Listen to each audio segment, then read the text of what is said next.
Hi everyone, welcome to Hedgehog Holiday. Today I'm back with Arteza and I thought we'd do a bit of Christmas in July. And I always get asked, how do you use up your patterned papers?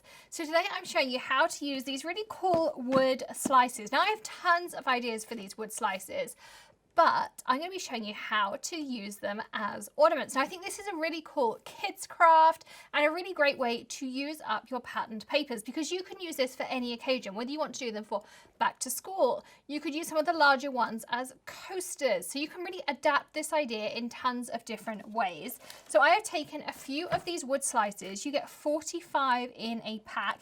They already come pre-drilled in these ones, and you get the twine to hang them up ready as well. So all ready to go. And I went through some of my favorite patterned paper packs. I grabbed a Halloween one and a few Christmas ones, and I've got them here ready to go. So this is a Moda scrap paper. And what I'm going to do is, first of all, I'm just going to take a pen and roughly draw around it on the back here, just like this, like so. And take my favorite scissors, of course. And then inside the line, just roughly-ish, and you want to get about 1/8 of an inch, not too precisely. I mean, if you want to get really precise, grab your Scan and Cut, and you can, of course, cut inside of the line. But I like to cut wiggly woggly because I do want to keep that kind of tree cookie effect. And I don't like to have any sharp lines. So if I end up with a sharp one like this, I will curve it off.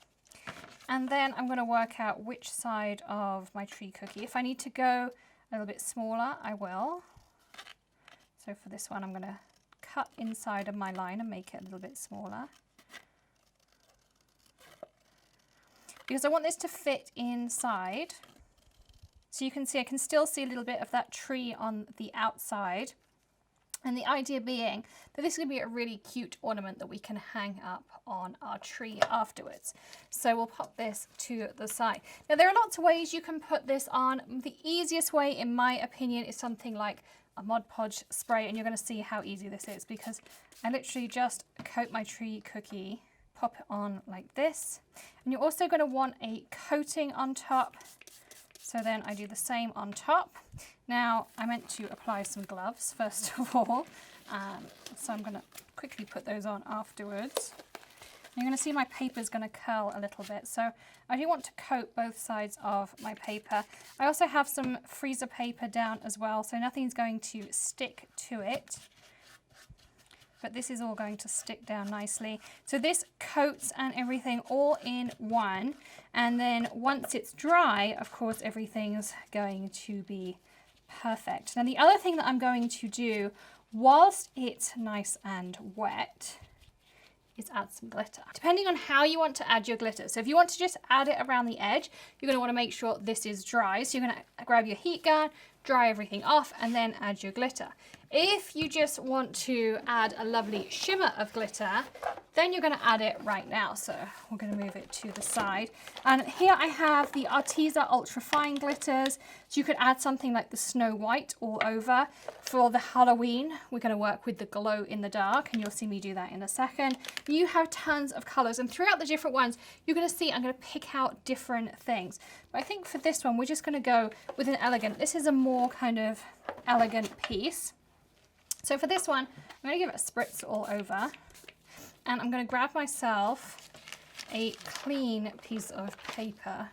I'm just going to use one out of my cardstock piece because I hadn't thought that far ahead. I'll grab one in a second for my others. So this is the Snow White, and I want to give it just a little bit of a dusting all over. So I'm just going to coat like this.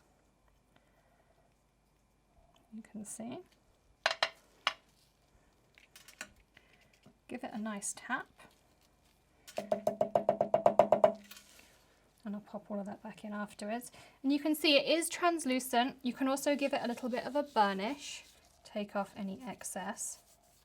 And this will dry more translucent. It just gives it a nice glittery frosting as well. Now remember I told you about that hole too.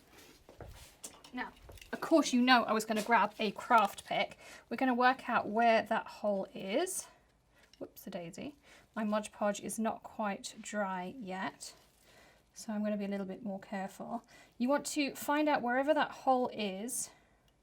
Now your Mod Podge is going to dry super, super hard. So all you're going to do is pop this to the side now that you've made your hole. Leave this dry. I suggest overnight before you string it, but you can see there. I would also add an extra layer over the top of your glitter just so that you don't get any shedding.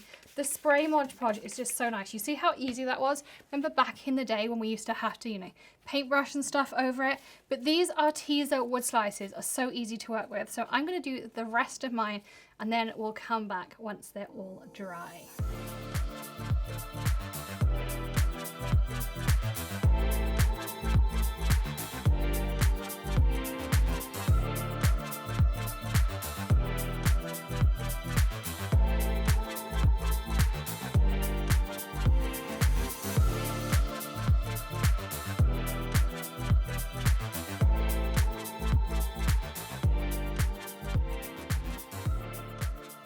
Didn't they come out so cute? Look, they even look like a Christmas tree on my desk. And the thing I love most about crafting is how you can personalize everything.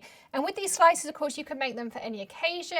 You can make them to match any room, maybe hang them in a kid's room. They're a great way to use up your pattern scrapbook papers. I love how you can accent them with the glitters. Of course, here I added that glow in the dark glitter to them as well. I added names on them. We've got Greg and Tilly and Maddie. You can use your glue pens to them. Of course, if you're more of an artist than I am, I'm sure you could draw images and things onto them as well. So loads of different ways to accent, loads of different ways to add them on. You could do a whole tree and accent them in different ways too. So many different options, and I absolutely love them. So I hope you've enjoyed seeing this as well. If you'd like to see more ways to use up your scrapbook papers, let me know. I have tons more ideas using these wood slices, so stay tuned to see that. And as I say, if you have any Arteza products you would like to see in our weekly Crafting with Arteza, drop those in the comments below. We'd love to see them. Hop on over to the Arteza site, have a browse around. I'd love to know what you'd like to see us feature in this weekly segment. Thank you so much for joining me. Don't forget to hit that subscribe button, ring the bell, of course. Hit the join button to be part of our community. We would love to get to know you better, and there are tons of reasons to join as well. And give us a thumbs up as well. It really does help us as well. Links below, and there will be a blog post with some more fun ideas, pictures, and all those kinds of things as well. So you can hop on over and check that out as well. And I will see you again tomorrow in the tip trick tutorial, or maybe something a little bit different. And in the meantime, happy crafting. Have a fantastic day. I'll see you again soon. Bye.